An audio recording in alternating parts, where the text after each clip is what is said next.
Recently, we were looking at discussing low back pain, lumbar pain from the perspective of restriction and give. Obviously, there are pathologies that cause back pain, but it doesn't hurt to try and look at why those pathologies are creating the problem. And to do that by looking at the structure and the reasons and the causes of the structure being problematic can be quite useful, because it then allows us to treat accordingly. Obviously, as much as possible, we would like to follow an evidence-based sort of practice, but sometimes that's not always possible because simply the knowledge base is not there yet, and some of the evidence base is our own evidence base. As such, I have found a couple of techniques that I found to be quite useful when I'm treating from this perspective. Somebody may come in, they have bent forward, possibly pulled some of the capsular tissue around it, and then they have soft tissue guarding as a result of it. I'm not talking about discs here, I'm not talking about the problems with neural problems or sciatica. I'm talking about this sort of low back pain that sometimes presents as a result of a particular movement or a sustained movement, such as sitting in a chair all the time.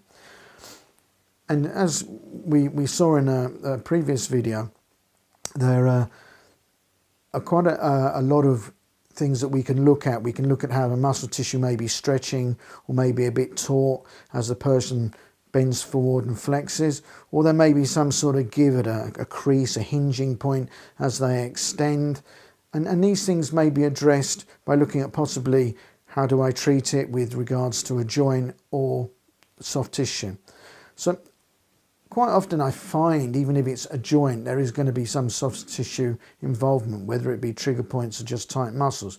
And we can treat that by using sort of massage techniques, whether it just be gentle massage techniques along the various muscles of the spine. That could be quadratus lumborum. We could be treating some of the trigger points in quadratus lumborum, or just generally massaging it. And it was equally the same for the erector spinae along their length all the way up to the neck. We can also try and release off the hamstrings, because that can have an effect on the pelvic tilt and even the quadriceps. This is why massage can be quite effective in these cases. Some of the trigger point techniques we can use, the good old knobble.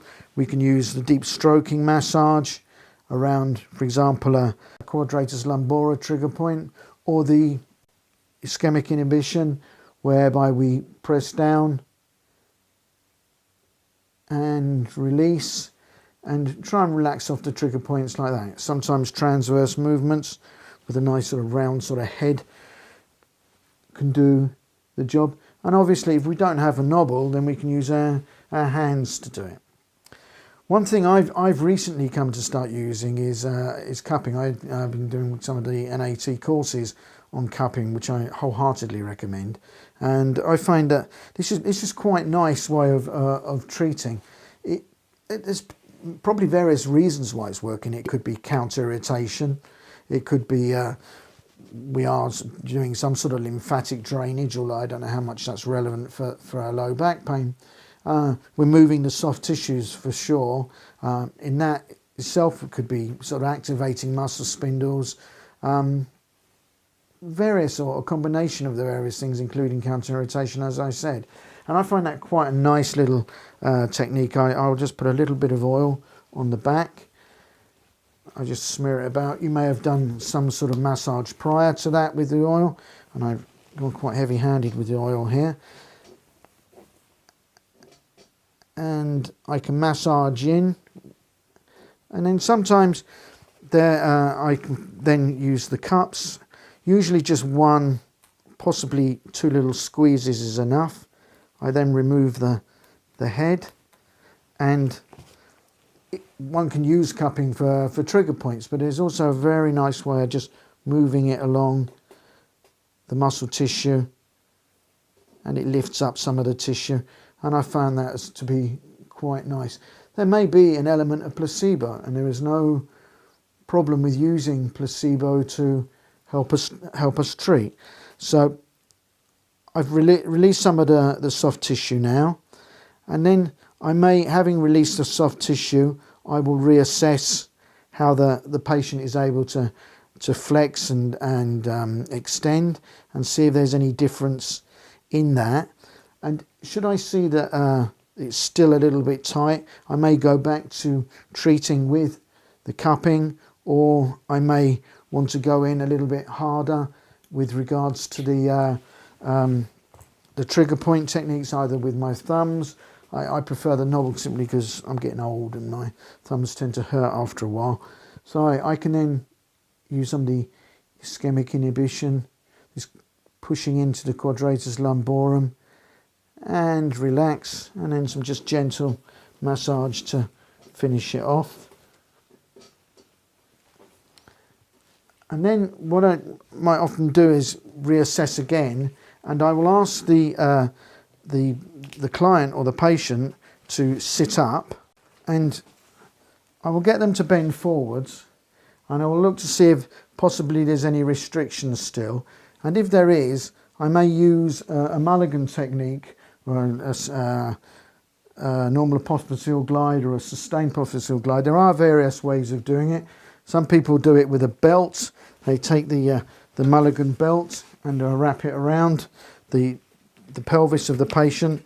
This allows the therapist to stabilise the patient so he doesn't fall off the bed while he's doing it. Or maybe just if you don't have one of these, or you have the option, you can actually put your hand around and support.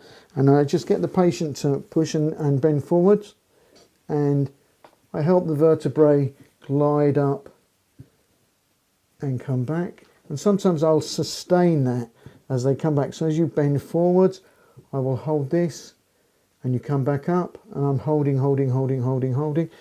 How do I know it's working? It's basically because the pain or the restriction in movement will go. They can also be done, if you remember, we had a hinging at this area, so we can get the patient to come back, and again I can help the vertebrae glide and then come back, glide and come back, and then I will get them to stand, and I will reassess them and check them again. We'll just show you again briefly, possible to do this with a belt.